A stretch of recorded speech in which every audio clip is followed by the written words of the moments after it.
Welcome to Artburst Live. We are so excited to launch this virtual series featuring artists and those actively engaged in the world of art.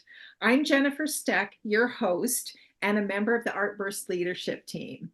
So tonight we'll speak with artists Kelly Austin-Rolo and Julia Martin. Both Kelly and Julia are two of the featured artists in our upcoming An Unexpected Twist show, opening online May 29th at 10 a.m. Mountain Time on artburststudios.com. So if you're interested in knowing more about the show or knowing more about our Artburst Live features, make sure that you subscribe on the website to stay in the loop. We are so delighted you're here. So let's go ahead and let's get started. So we have Kelly Austin-Rolo here tonight. Kelly, I'm so happy to see you. How are you? I'm doing well. I'm excited to be here also. Yes, I can see you're in your studio with lots of gorgeous art behind you. So let's just dig right in and let's talk about how your journey began as an artist. I think I've always been an artist. I guess I really started painting on and off when I lived in New York as a corporate interior designer. I did a little bit of painting here and there. And it was my goal when I moved to Denver in 2017 to become a full-time artist and to leave my corporate career behind me. So that's how I started really making art full-time. And so you've been doing it now since that. Yes. Yes. So that's awesome because that's a huge step moving forward into a full-time position in art. So now let's talk a little bit about your preferred mediums. What is it that you love to work in and with? I consider myself a mixed media artist, but my primary medium is encaustic. I paint, I'm a printmaker with it, and I also create some three-dimensional sculptures with it. And it's a really lovely medium to work with. Now, when you talk about being a printmaker, how does that work into the work that you're currently doing? As a printmaker, I make prints on a hot surface with the encaustic wax, and I use them either as a background for my painting, or I use them as a layer within the layers of wax. Can you describe how the layer process works as you're building? Because it really has some really in-depth layers to it. Usually I start a painting with clear encaustic medium, which is beeswax, and a resin that makes the wax a little bit harder. I start with a few layers, and at that point I can, if I have prints on very thin rice paper, I can embed them into the layers of wax, and the paper disappears, and the print that is made with wax sort of becomes a mark. It looks like it's a mark that's made within the wax, and the paper just disappears within the layers of wax. Many of the people here tonight with us, they don't know much about encaustics.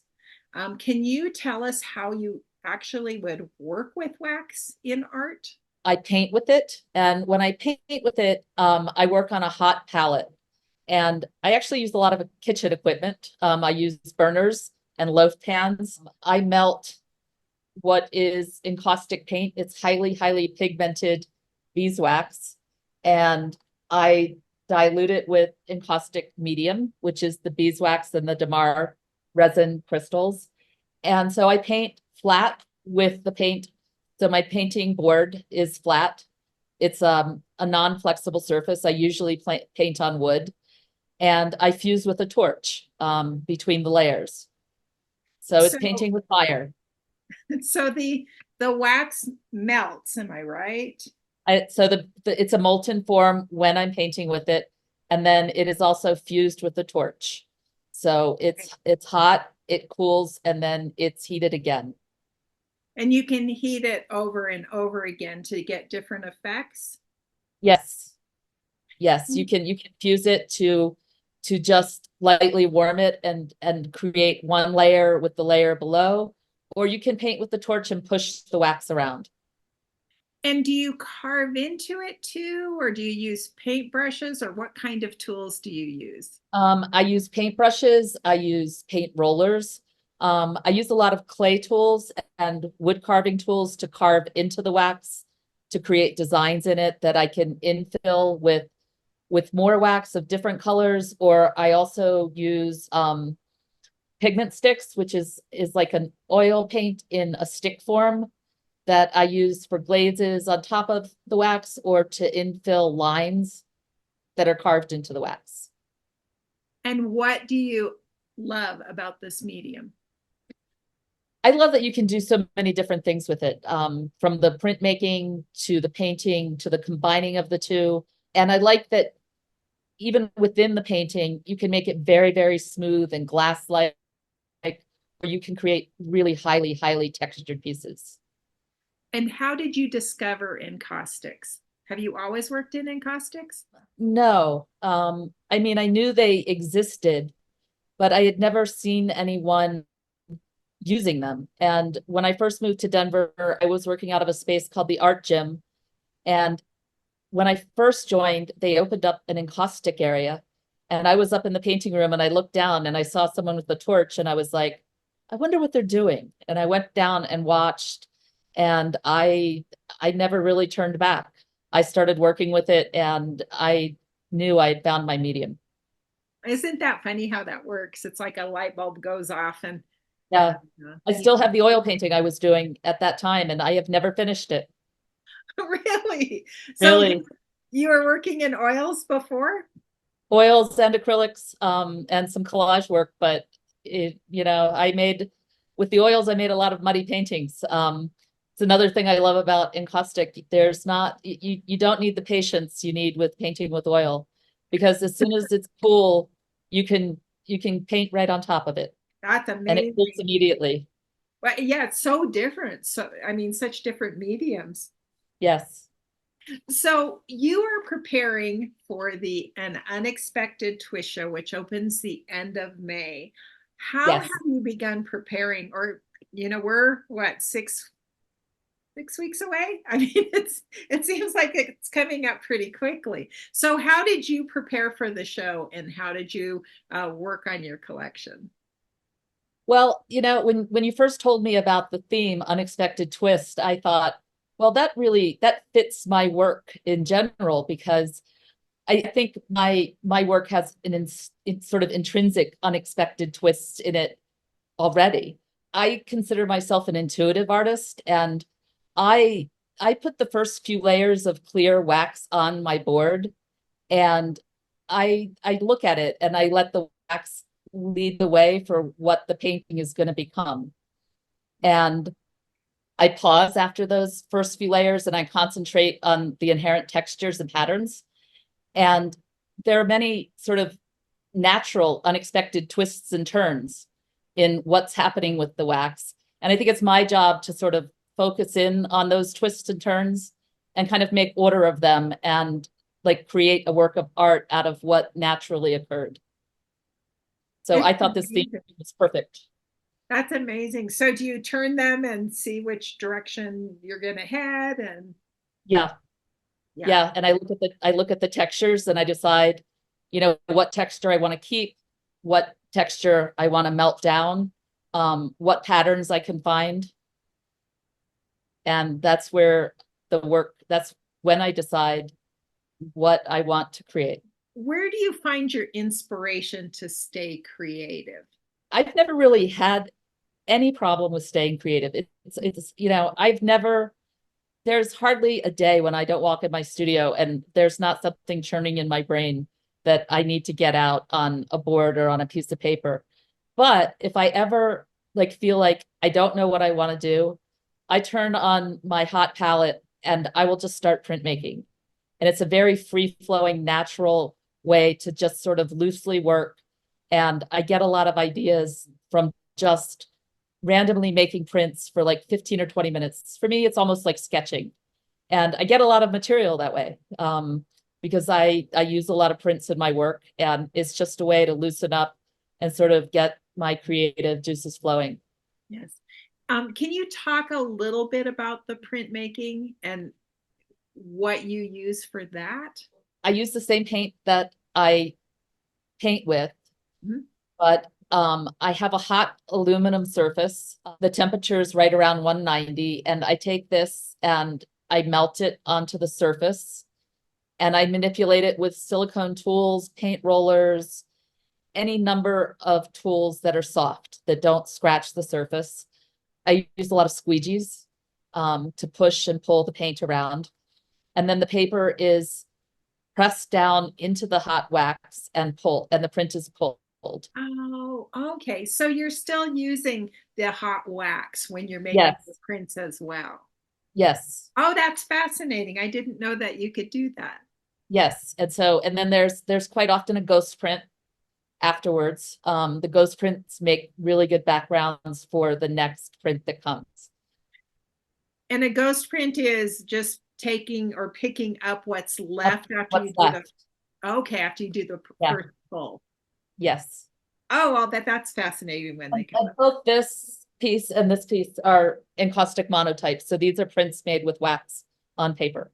So you've got them in all sizes and shapes. Yes. Now, you know how much we love sneak peeks and teasers. Can you show us a piece or two today about what Yes. people can expect? So this is a piece that I'm currently working on. And you can see from the side, it has some texture on the surface. The background of this is an encaustic monotype. It's actually a couple of encaustic monotypes that are collaged together as the background for the painting. And the surface has some clear layers of wax, and then the Indian yellow layers are sitting on the surface of that and have some dimension that sit out from the surface of the board. Oh, it's beautiful. I Thank love you. the colors. It's subtle, but then the pop of black and gold on there are amazing. Thank you. So how did you make the marks on that one? I'm I did. fascinated by that. So the black, well, pretty much all the marks of the prints. So the grid in the background is a monotype, and the black marks are a separate monotype. And the black marks are made with a squeegee on one piece of paper. So it was sort of drawing with the squeegee on the hot surface. And the grid marks were made with a catalyst tool, which is it's a silicone tool with lots of teeth that you just draw through the wax. And you go in one direction and then in the other. That sounds And like fun. it is fun.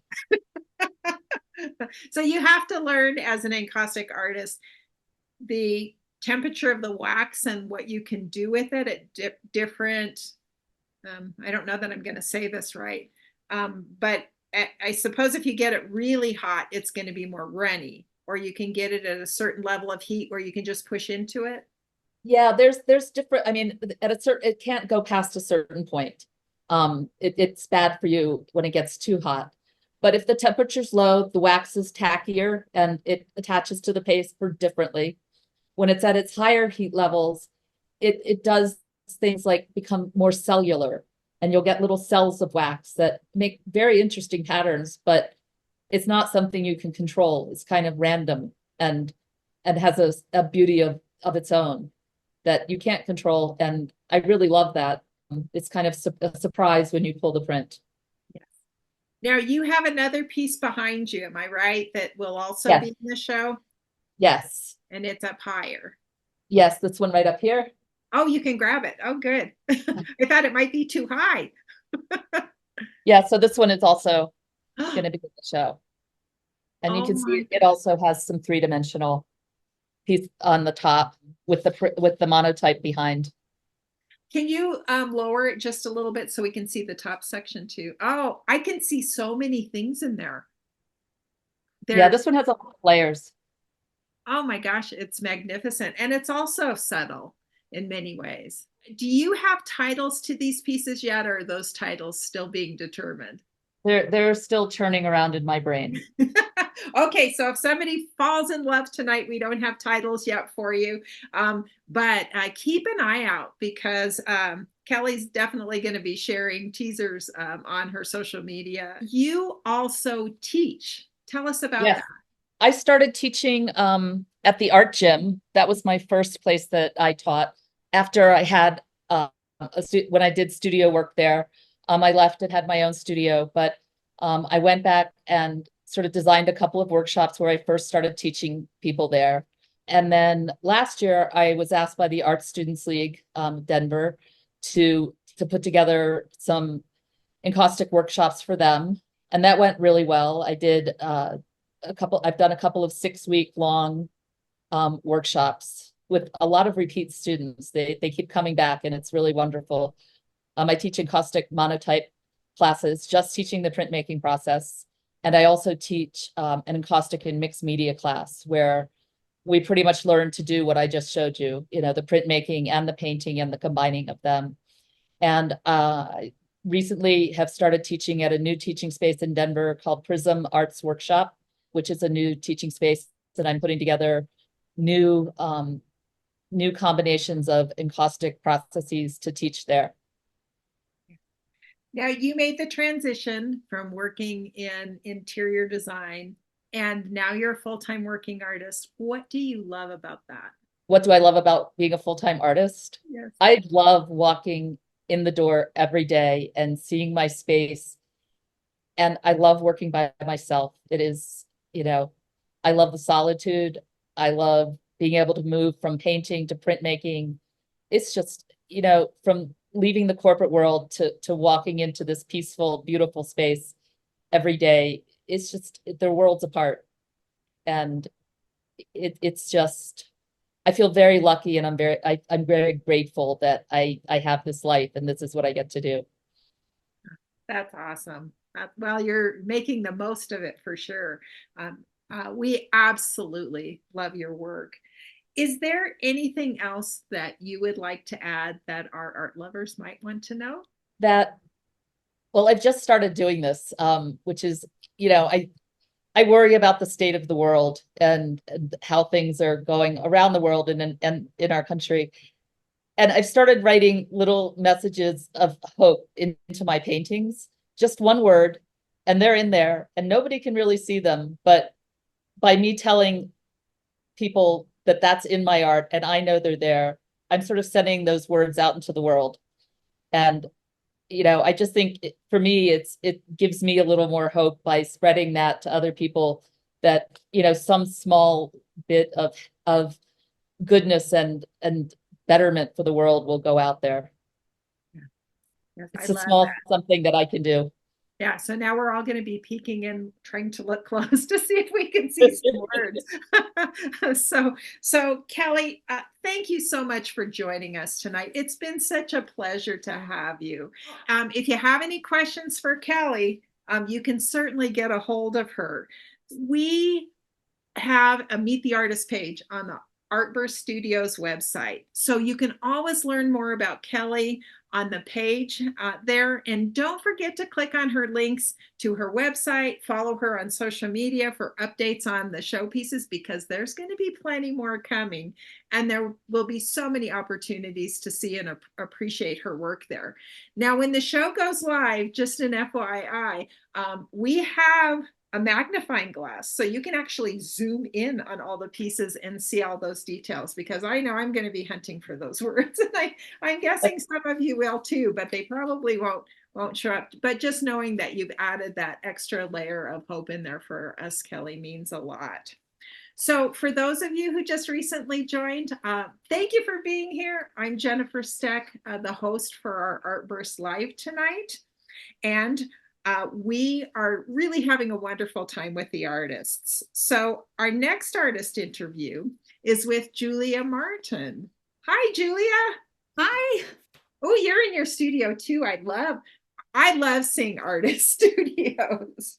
I am in my studio, and it was very messy just a little while ago. So thank you for the opportunity to help me get it in a better place. So Julia, you and Kelly both are Denver area artists, correct? Right. Mm-hmm.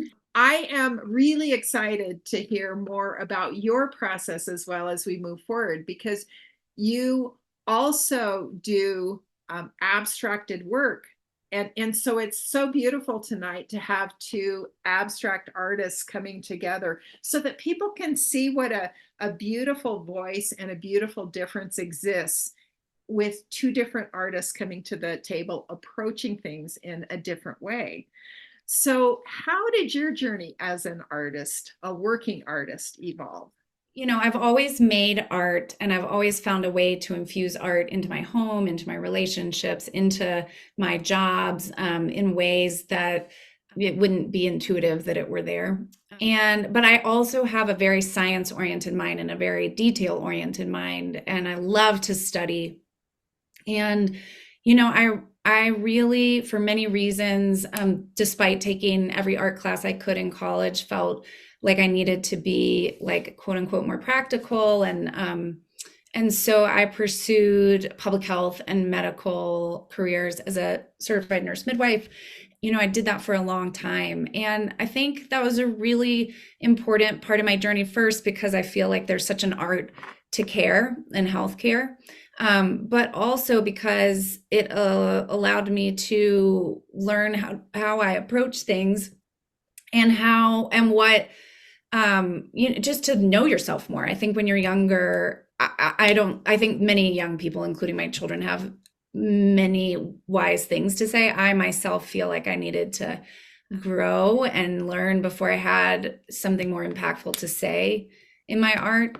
And then, you know, I was working at the hospital in 2020. I was leading a midwifery practice. And I think that sometimes life just gives you some opportunities for reflection where you really recognize that it's time to make a change. And I did, and I took this big leap and started working as a full-time working artist at that time. And I think I wouldn't change anything about my path. I really believe that every moment leading up until now has been important for who I am and where I am. And it's interesting. I found it really interesting to see how common it is for me to approach my art in some of the same ways that I approached being in medicine. You know, I am a voracious studier and I approach things systematically. And, you know, I use that part of my brain in ways that I didn't think I would. And it's very cool. So I love to bring those two parts of myself together. And I'm really happy being more present with my family. Now, how would you describe your art?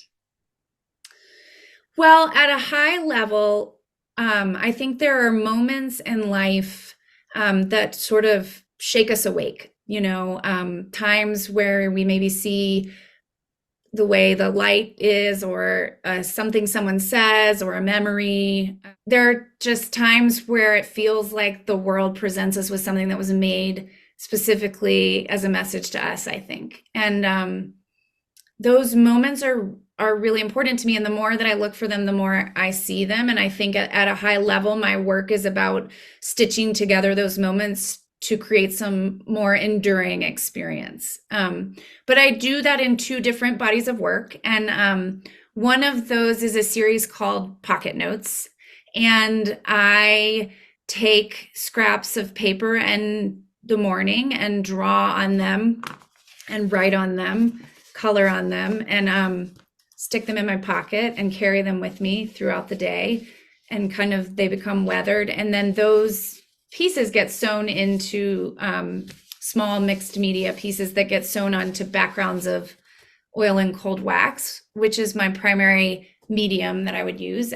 Just as a side note, for those who don't know what that is, I brought some materials, some props. So cold wax is kind of like Crisco. If you can scoop it out, you can see it's kind of it's very malleable. And when mixed with oil paint, it makes the oil paint kind of matte colored, and it allows it to be scraped into and layered and stripped back in these super interesting ways. And so you can see here, when mixed with oil paint, I can take different colors. So this is probably like 7 different colors of layers with scraping and layering. And the tools that I use are, Kelly mentioned squeegees. This is what a squeegee is. It's some people call it a Messermeister. I have small, medium, and large, depending on, you can use a roller, definitely a palette knife, and then all sorts of scrapers. This is a bamboo skewer, things like that to create texture. You can also draw on cold wax. And I love that because I think drawing is so very personal. No one can, just like handwriting, no one can draw like you can.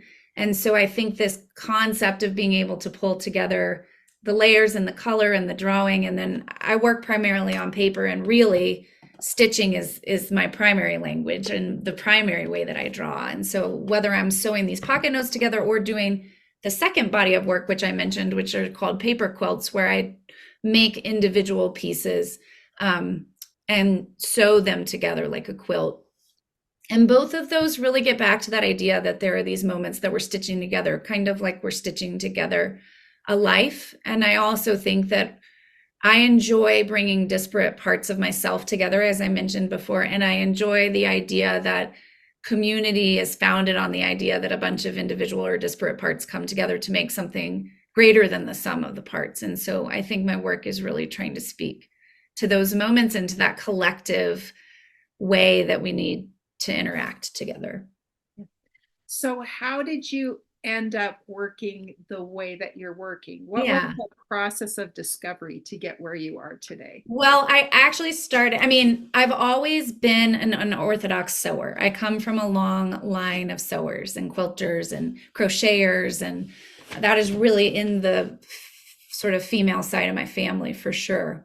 I'm from North Carolina originally, but I always, I would make bizarre stuffed animals or sew when I was younger. And instead of being so precise with those stitches, I always found the stitching, very calming and very beautiful. Even when especially when like you're pulling the thread through and it knots up. And I find that knotting and tangling very beautiful. And I always have. And so I think that, I started working in encaustic when I really started seriously doing art, and I loved it.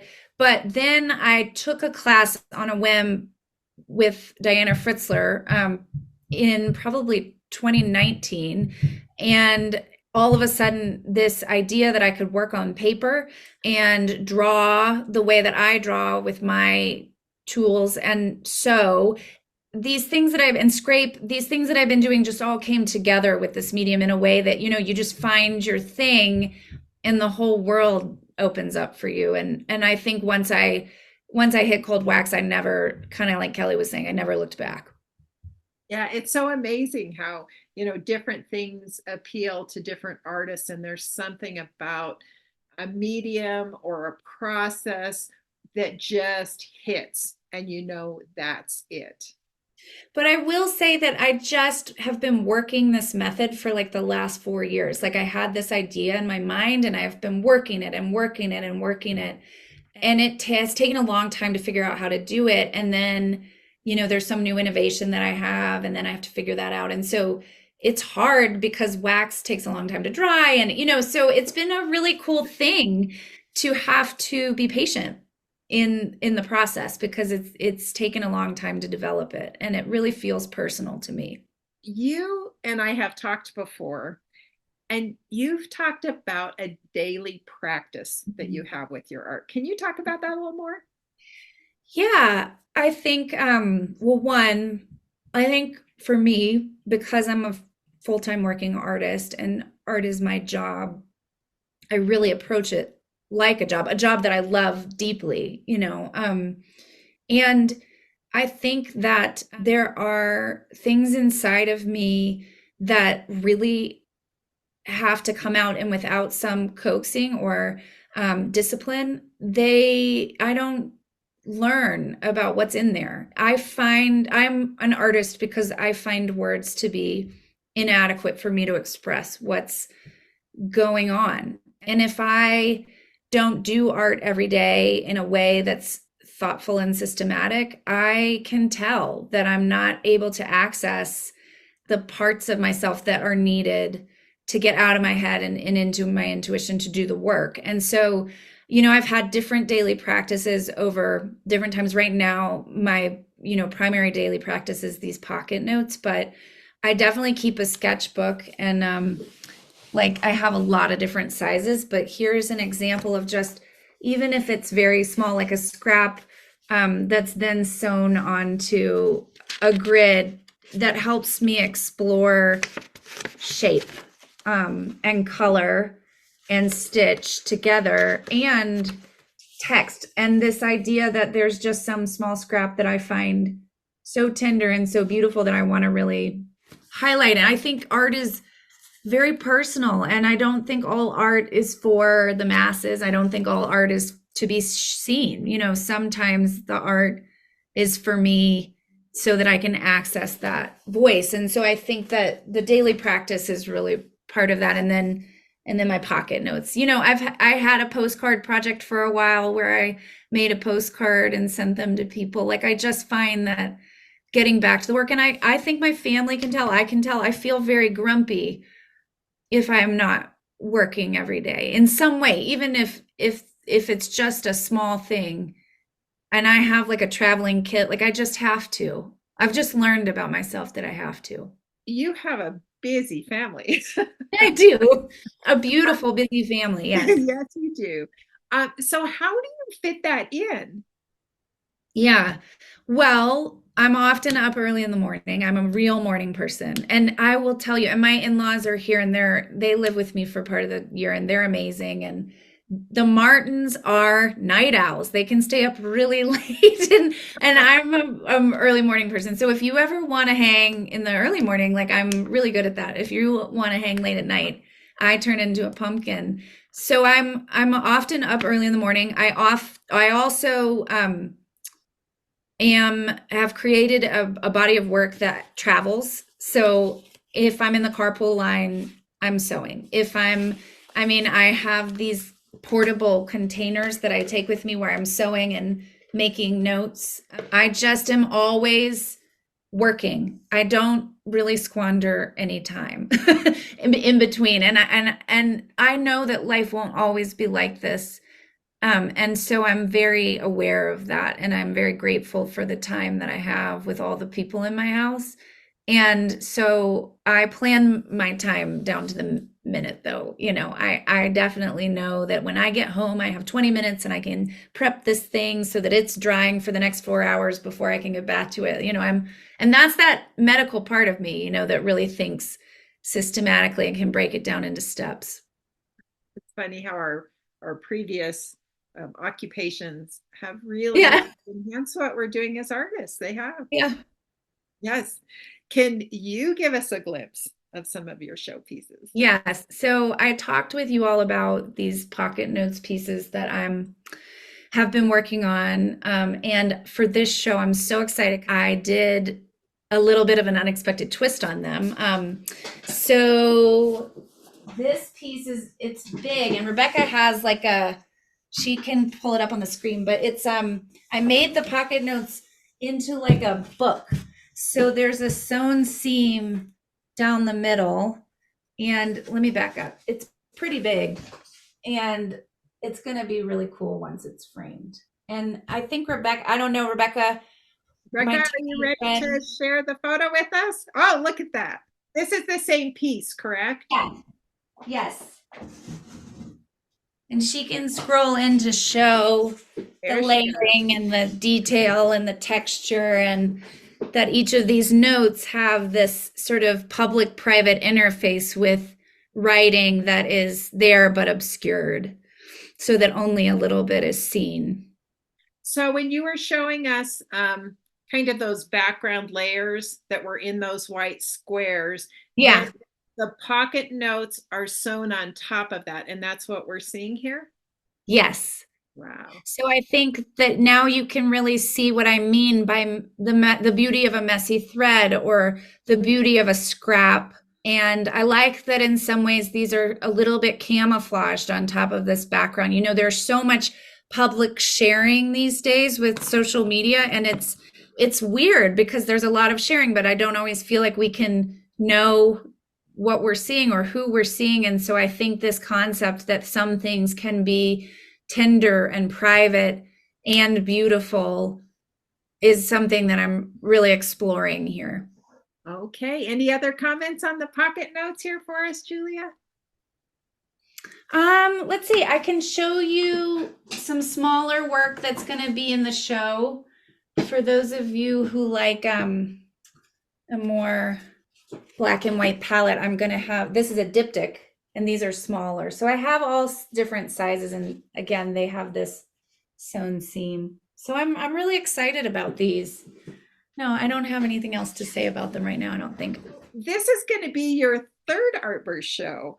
Yes. And we have loved hosting you every time, and your work is always astonishing. What do you love about being in these shows? So many things. First of all, thank you for continuing to have me. I think that one, I love that I can participate in a forum where my collectors can have access to my work from all over the world. I think that what Artburst is doing is important because it can be really hard to break through the noise. And so having different ways to get seen and get out there is important. I also love my time alone, just like Kelly said, but it can be a lonely endeavor to be an artist. And I think it's so important to have a community of other artists that you can talk with and bounce things off of. And so behind the scenes, when we're doing these shows, there's a whole community of people that are prepping and talking and working through stuff. And I find whenever I participate, I get to build my community of people that I get to rally around and support in this job that we're doing. I think art is essential in the world, and artists need other people to cheer them on. And I also really value how Artburst feels like an innovative model. It's really hard to run a gallery. It's really hard to be an artist. It's hard to make a living being an artist. And I find Artburst to be incredibly fair in its partnership with artists. I think Artburst is really willing to take a risk on artists and to partner with artists. And I'm so grateful for that. I think Artburst invests in me. And so I love to invest back with my best work. And I love that it's women owned. So there's just a million things I love about Artburst. Well, it's always an honor to host you and Kelly and the other amazing artists that join us for the many shows. And our artists make a huge difference in Artburst and how Artburst develops. So we do have a comment. Oh, a question. Okay. Is there anything special about the thread that you use? Such a good question. The thread that I use is cotton thread, and it's Gutermann. They have so many colors, but I just learned about this relatively recently. And if you're paying attention, you can now know the secret too. They have a secret compartment, and you can like put stuff. I think it's 4 sewing needles, honestly. Hold on. Well, of course I tested. Okay. Look at that. So I told all my kids that if after I died, not that this is morbid or anything, they found a bunch of like these empty things, they should look inside them because maybe I left them something, you know. Like I was so delighted by that secret compartment. So I feel like I should be a spokesperson for Gutermann. That's fantastic. Yeah. You know, it kind of makes you feel like a kid again, you know. I know. Yeah, Looking for treasures. So exactly. Kate says, love this, Jules. No. Comment in the chat. So is there anything else that you would like to add that our art lovers might like to know? Well, this is kind of weird, but I severed my finger on my dominant hand, and I sew weird. I have to sew with my middle finger. Like my pushing finger is not my pointer finger. It's my middle finger because I had a big finger injury, and I cut myself in March on the middle finger, and it was trouble, but it's all good. It's all healed. So I got to be careful with my remaining digits. Yes, you do. And just people have to know that if they're watching you sew, that you're not sending subliminal messages to them, correct? No, I'm actually sending, and this is another thing I would like people to know, that with every stitch, I'm sending so much love into that work so that it can go out into the community. You know what? We feel that with your work. and with Kelly's work and all of the detail and passion that you both put into all of your pieces is just astonishing. So thank you for that. Thank you for being part of the community. Dane says, Jules is so talented. Fun to hear a bit about the process behind the amazing work. And hooray for secret compartments. They're Oh, on board with secret compartments. So I think thank that's you. so we loved hearing your story, Julia, and we can't wait to see your collection. We've got more information on the Artburst website if you'd like to make a connection personally with Julia. I'm sure she'd love to have you follow along to see her beautiful work, subscribe on her newsletter, and keep in mind on her social media, she'll be sharing more teasers as well. So we want all of you to get first viewing on what's coming up. So thank you, Julia. Thank you so much for having me. You're welcome. We look forward to the show. We're so excited about it. Our next Artburst Live interview is going to feature Kim Harrell, Hannah Flower, and Jennifer Yazwa, and it's scheduled for May 4th at 9 a.m. And we'll send those details out to you as we get closer. Thank you so much, all of you, for joining the first of many Artburst Live events to come. And we're extending an invitation for you to become part of the Artburst family by subscribing on artburststudios.com. We absolutely adore artists and art lovers. And, you know, part of our mission with Artburst is to connect artists with all of you who love their art. And we are always honored when you're with us during events like this or during shows. And the artists, we're huge fans just like all of you. So recordings of these interviews will be available on our new YouTube channel that we're just getting ready to launch so that you'll be able to watch them. We'll also have them on the Artburst Studios website. So if somebody you know could benefit from meeting these artists, we'll have them available so that you can share or that you can go back in and look at all of the pictures and so on. But we wish you a fabulous evening and thank you again for joining us.